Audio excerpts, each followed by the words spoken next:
Үү 1 2 1 2 миний хоолоо. За яг одоо эхлэе. Одоо жинкнээсээ эхлэе. Ямар тэнийг юм бэ? Би бэлэн. Та бэлэн үү? Гэтэх. Бурхан минь надад туслаач.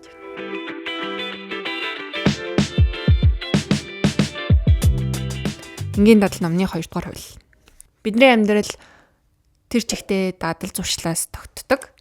Бид нар өглөөс ирэхээс орой унтах хүртэл юу хийх үү, юу идэх үү, юу ярих вэ? Тэр бүтээл юу бүний тухай бодох вэ гэд бүх зүйл бидний дадал зуршил болчихсон байдаг. Тэгэхээр амьдралаа өөрчлөхийг хүсэж байгаа бол дадал зуршлаа өөрчлөхөөс бүр арга байхгүй. За ерөөсөө штэ дадал зуршил гэхэр том зүйл битгий бодоорой. Дадал зуршил гэдэг нь таны хувьд ерөөсөө автоматар бодохгүйгээр хийдэг болсон бүх үйлслүүд, бүх таны бодол санаа, мэдрэмж тэр битэл бидний одоо альва зүйлийг яаж бодох тэр арга нь хүртэл дадал болсон байж болдог. Би ингээд альва зүйлд яаж хандах, миний хандлага хүртэл дадал болсон байдаг тий. Тэр битэл бидний мэдрэмжүүд хүртэл дадал зуршил болсон байдаг гэвэл та идэх үү? Би гунигтай байх уу, баяр хөөртэй байх уу гэдэг нь хүртэл зуршил болсон байдаг. Альва зүйлийг өөдрөгөөр харах уу, эсвэл гутрангаар харах уу, энэ хүртэл дадал зуршил болсон байдаг. Би хүнтэй ив найртай ойлголцож ярилцдаг байх уу, эсвэл хэрүүл маргаан хийдэг байх. Энэ нь хүртэл дадал зуршил болсон байдаг. Тэгэхээр дадал гэдэг маань зөвхөн одоо ном уншдаг, дасгал хийдэг, бла бла бла тэр зүйлийн тухай биш. Ерөөсөө л таны амьдралын тухай бүхэлдэн гэж ойлгож болно. За 2 дугаар хуулийн сэдв нь гарчиг нь болохоор дадлыг хүсвэштэй болгох гэж байгаа. За хүмүүс яагаад дадлыг шийтгэл шиг болгож хийдэг вэ? Дадлыг ийм албатай юм шиг хүчээр тэгээ дургу хийх үед тухайн дадал урт удаан хугацаанд бүх амьдралын турш үргэлжилж чаддаггүй. За тэгвэл дадлыг яаж хүсвэштэй тэр дадлыг ингээ хийх хүсэл нь төрдөг, бас хийх үедээ enjoy хийж, кайф авдаг. Тэг дахин хиймээр тэр сэтлийг авдаг болох вэ гэдэг талаар би өнөөдөр та бүхэндээ ярьж өгөх нэ. За тэгэхээр би бэлэн, та бэлэн үү? Гэж байна. За дадлыг хүсвэштэй болохын өмнө допамины талаар баг зэрэг ярьж өгье. Яагаад тэгэхээр энэ номон дээр хүний энэ мэдрэлийн систем те тархин дотор энэ зам төлөв дадал бий болохын тулд юу болдог вэ? Маш олон дааврууд оролцдог.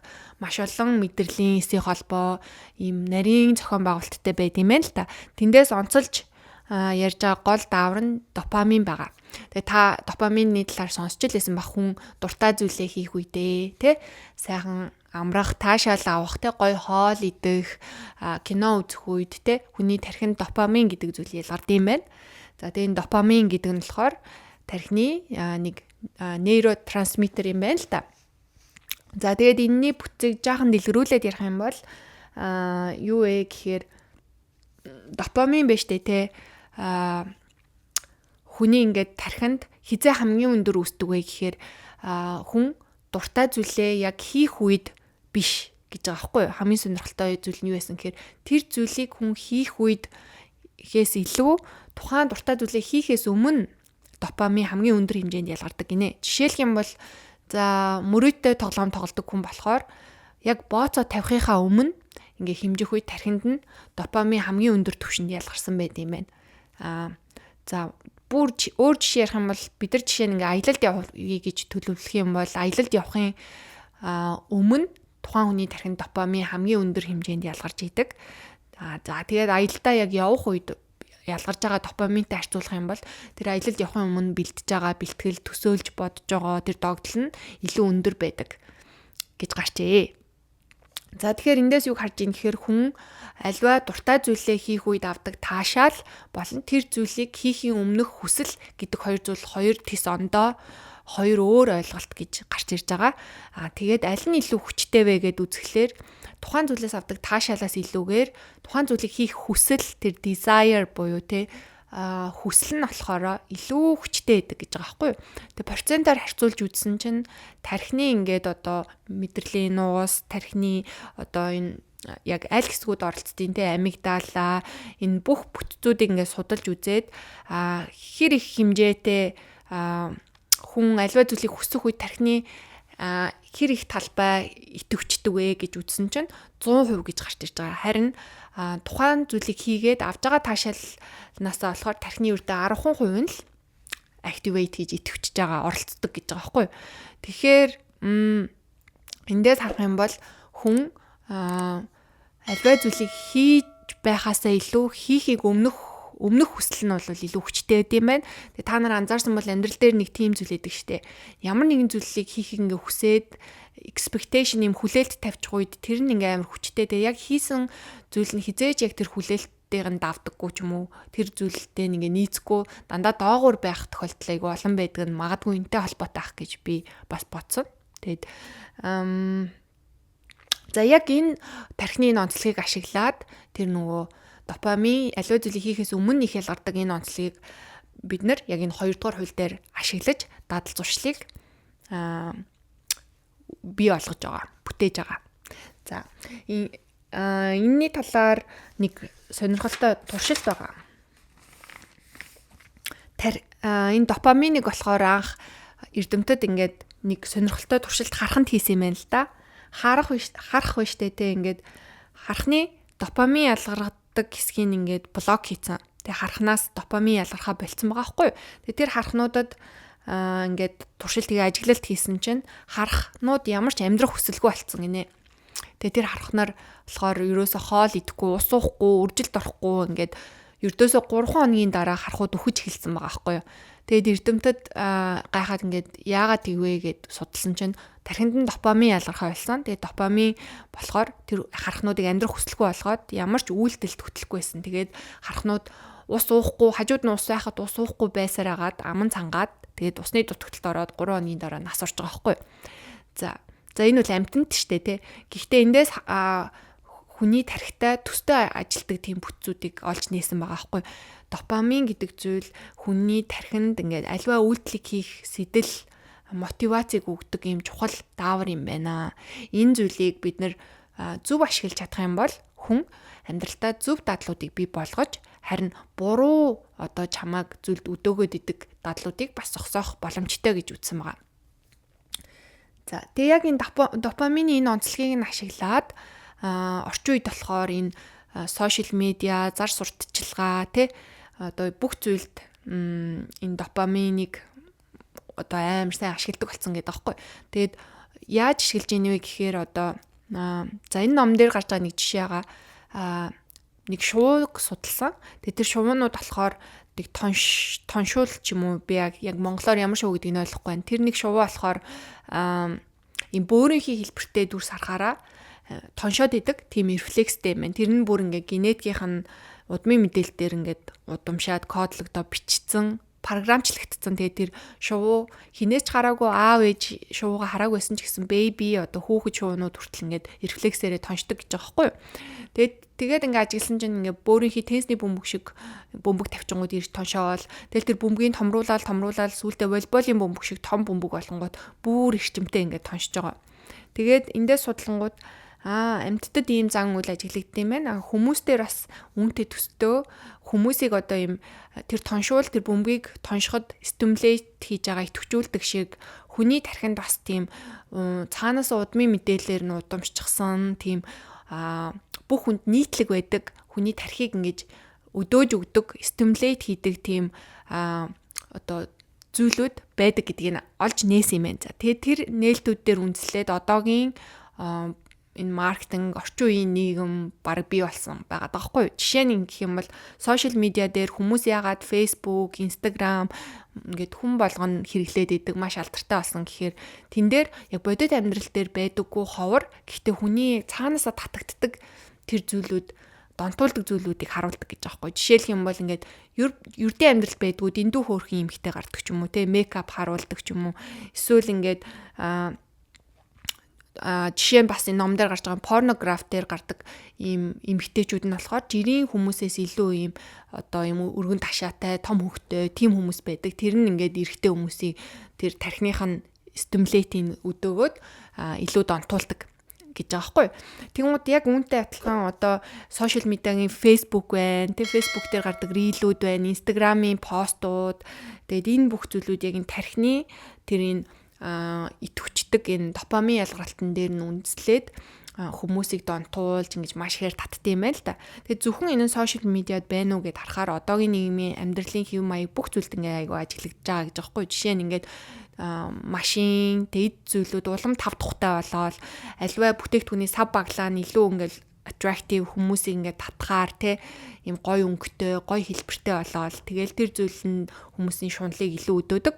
Тэгээд за мөн жишээлбэл хоол хүнсний салбарт хүртэл жирийн одоо эрүүл хоол нь болохоор илүү харьцангуй давс багтай, сахар багтай. Тэгээд амтны хувьд бол тийм амар хүнийг өдөөхөр биш те байд юм л да. Одоо тэр салаад эрүүл хоолтууд нь тийм байдаг. Гэтэл ингээд хамгийн их зарагддаг мөнгө олдог одоо энэ зах зээлийн нэм ашигтай хоолнууд гэх юм бол энэ чихэртэй газтай ундаа, чипс одоо юу гэдэг чихэр те түргэн хоолнууд л дандаа ердийн хүний идэхээс хитрүүлсэн тийм агуулмжтай сахар давс хийчихсэн. Тэгээ энэ нь бас хүний тархинд тэр нөгөө допамин ялгаралт өдөөлтийг нь идэвхжүүлээд хэтэрхий их таашаал өгдөг болохоор хүмүүс тэр үйлдэлтэй ингэж донтож тэр нь зуршил олж тасралтгүй үргэлжлээд байдаг байх нэ.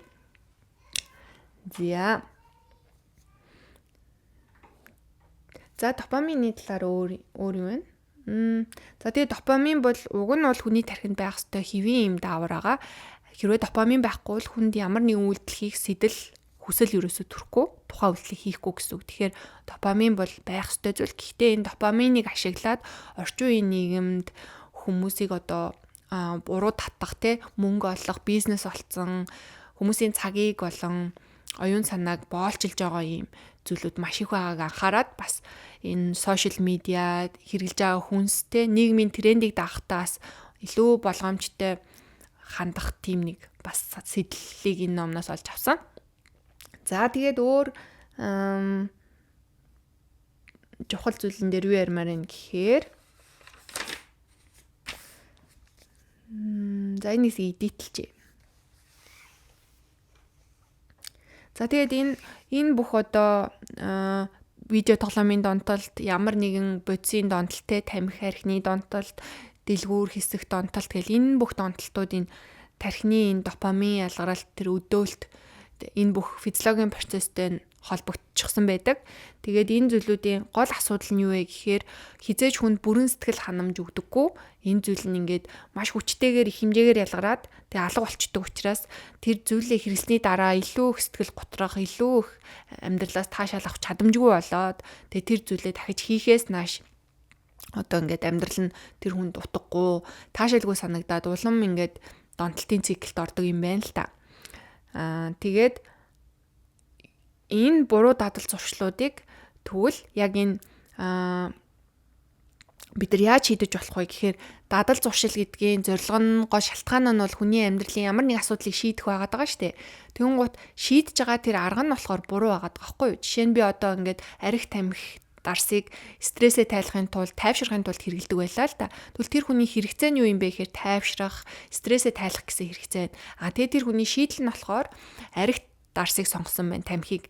Тэгэхээр энэ шийдэл нь болохоор буруу учраас тэр хүн төр зургийн тайвширлаа аван дээрээс нь эрүүл мэндэд нь хортой, урт хугацаанд тэр хүнд хор хохирол учруулж гин те. Уушгийг гимтээж гин, илгийн гимтээгээд хүнд өвчтөй болох юм магадaltaй болж байгаа хгүй. Тэгэхээр тэгвэл уг нь энэ стрессээ тайлах гэсэн хэрэгцээ байгаад байгаа. Энэ хэрэгцээг тэгвэл яаж зөв арга замаар зөв зуршлаар дадлаар шийдэж болох вэ гэж бодохоор жишээ нь одоо зөндөө олон сонголт байгаа. Тухайн хүн өөртөө тохирох зөв арга л олох хэрэгтэй. Дасгал хөдөлгөөн хийж болж гин.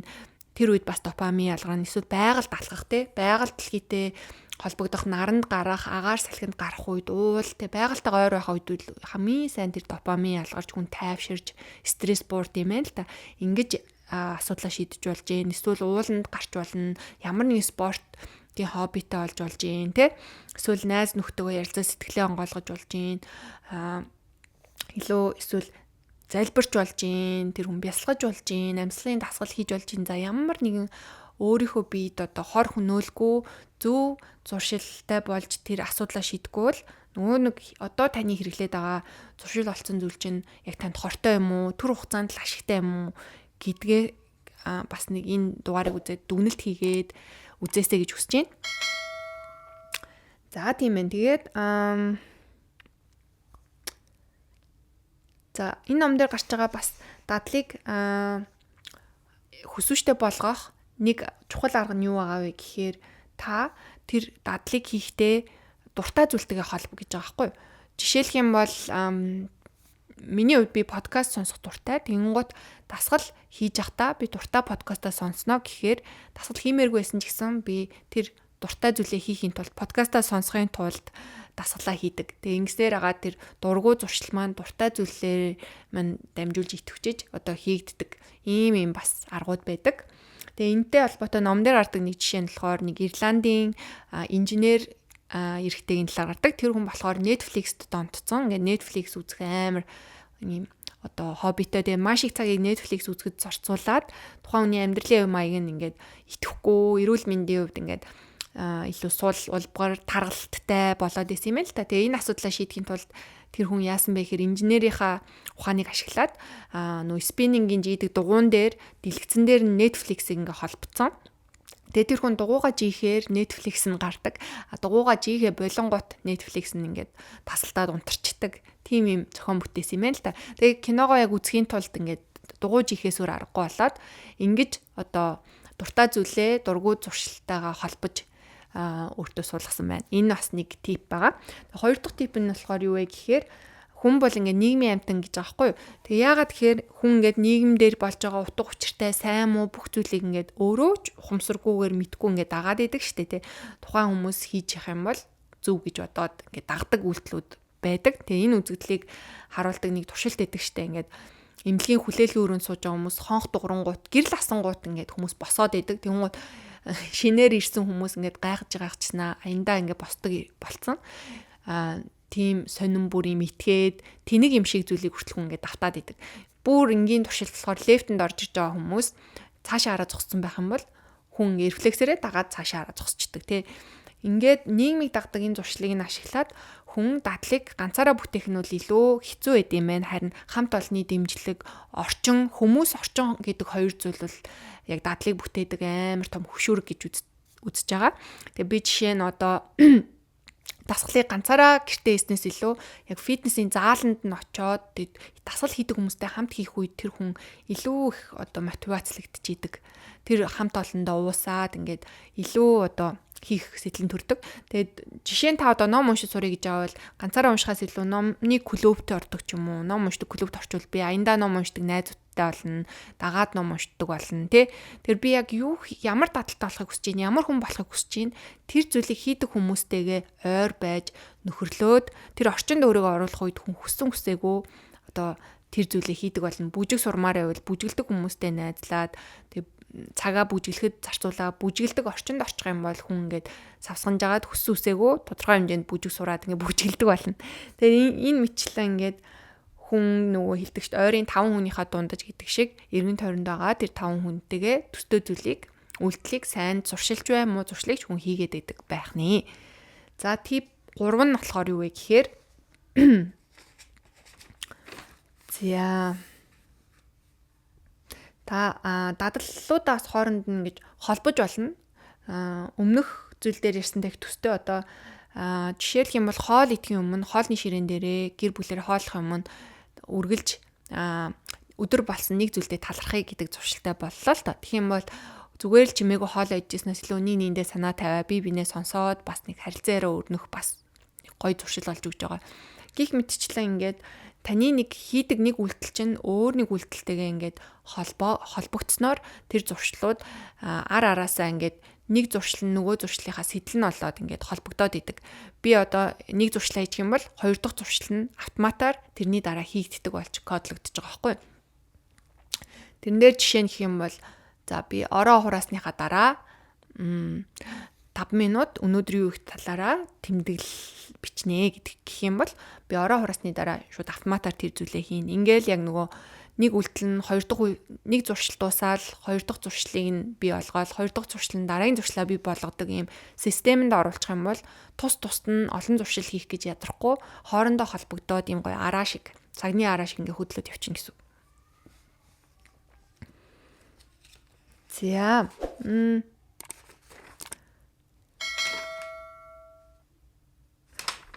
За тэр муу зуршил дээр нэг ярих зүйл хэм бол муу зуршлууд голдуу хүмүүсийг донтуулж байгаа зүйл бол маш их энгийн эрдэн хэмжээнээс хэтэрсэн хэмжээгээр хүний тархинд допамин ялгаруулад тэгээд тэр нь хурдан хугацаанд дуусаад хүнийг ингээд хамааралтай болгодог гэд би ярьжсэн шүү дээ. Тэгээд тийм ч учраас хүмүүс тэр муу зуршлаасаа хурдан салж чаддаггүй.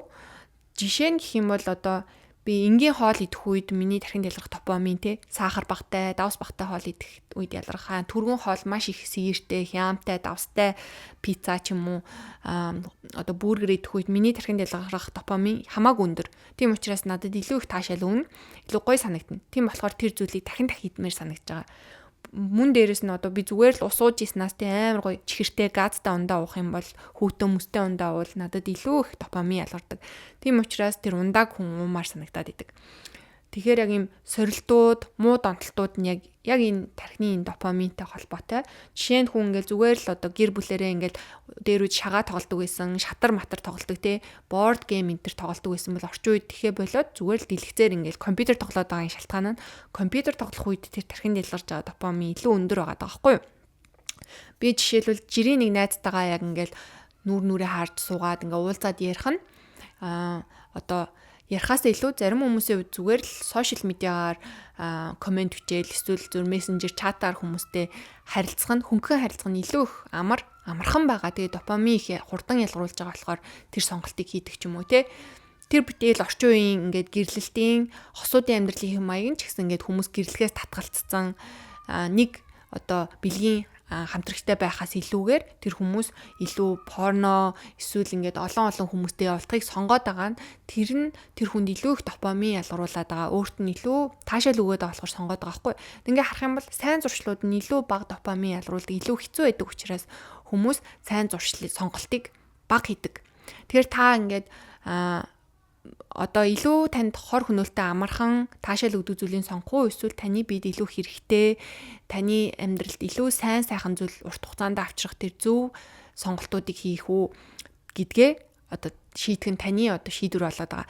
Мөн дээрэс нь сайн сонголтыг хийцэн ч гэсэн тэр зуршлуудыг урт хугацаанд ингээ хийх үед таны биед бас яг нормал физиологийнхаа хэмжээний допамин ялгараад та илүү одоо тухайн зүйлээс хамааралтай юм донтолтын байдалтай биш сэтгэл гутралт ингэж орж ингэ донтож явахгүйгээр яг эрүүл байдлаар физиологийнхаа юм хэвийн хэмжээний допамин ялгаруулад хэвийн одоо юм процессор зөв амьдралын маягаараа илүү нөгөө донтолт хэрэлдэг хүнээс илүү аз жаргалын түвшин илүү өндөр илүү амар тайван амьдрах тийм боломжтой байдаг.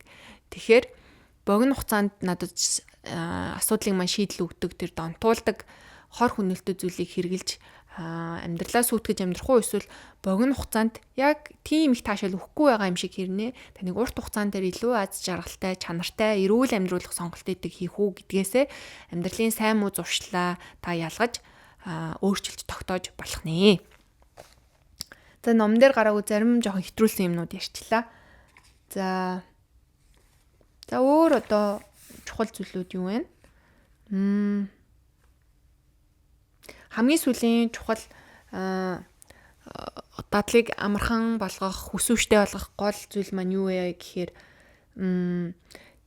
хэцүү дадлыг ингээд дургу дадалтаа дуртай болох. Тэрийгээ илүү enjoy болгож хийх гэж байгаа байхгүй. Тэгээ энэ болохоор энэ зүйлийг сурчих юм бол танд ингээд тогтооход хэцүү дадал гэж баг байхгүй болно гэдэг байгаа байхгүй. Энэ бол бүр ингээд хамгийн best, хамгийн одоо төгс гаргалгаана гэж хэлж баг болохоор яагаад тэгэхээр жишээ нь одоо дасгал хийх дургүй хүмүүс байдаг штэ ингээд дасгал хийх яах гэж өөрийгөө ингээд зовоож хийдэм бэ гэж бодож байгаа үед тэр хүний майндсет нь тийм хандлагатай байх үед тэр хүнээс дасгал хийх үйлдэл хэр их гарах вэ те. Гэтэл нөгөө зарим хүмүүс болохоор тэр дасгал хийх процессоо илүү enjoy болгосон байдаг.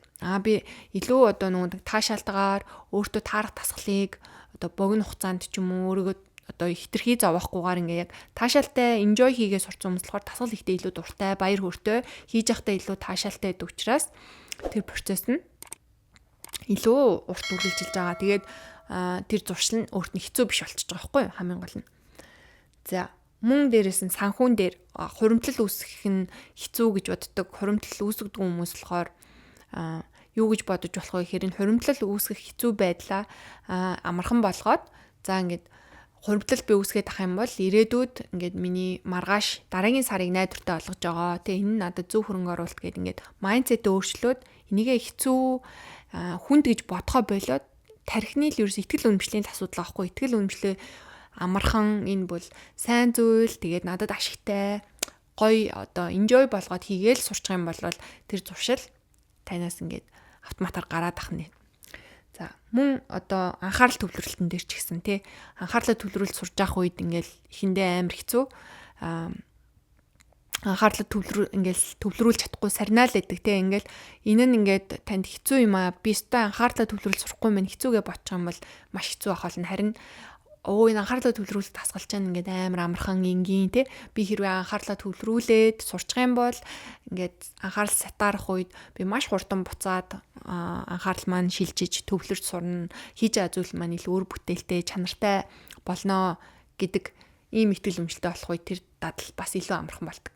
За ингээд баахан юм урчлаа.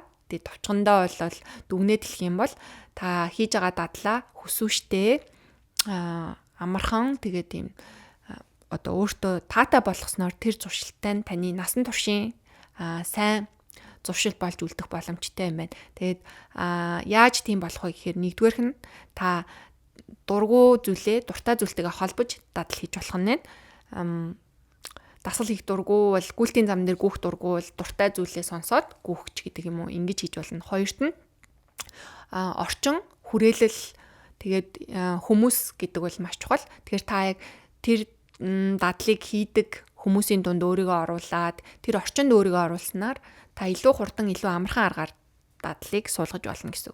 За гуравт нь гэх юм бол за жаараа гуравт нь юу вэ? Тийм. Тухайн нэг дадал чинь дараагийн дадлын шагнал нь болдог те. Дараагийн дадлыг хийх одоо сэтлэн болж өгдөг. Ийм хамааралтай болгочих юм бол дадлууд нь хоорондоо ингээд цагны араа шиг ингээд араасаа явагдана гэсэн. Жишээлх юм бол ороо хураасны дараа 5 минут өнөөдөр хийх зүйлээ бичнэ гэдэг ч юм ингээд холбоотой болгоно гэсэн.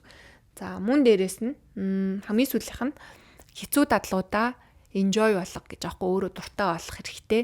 Энэ итгэл үнэмшлээ өөрчлөөд тэгээд тэр зүйлийг хийх илүү ингээд хийж явахдаа илүү enjoy явдаг, дуртай болгочих юм бол тархич нь тэр дадлыг хийхийг өөрөө хүсдэг болно гэсэн.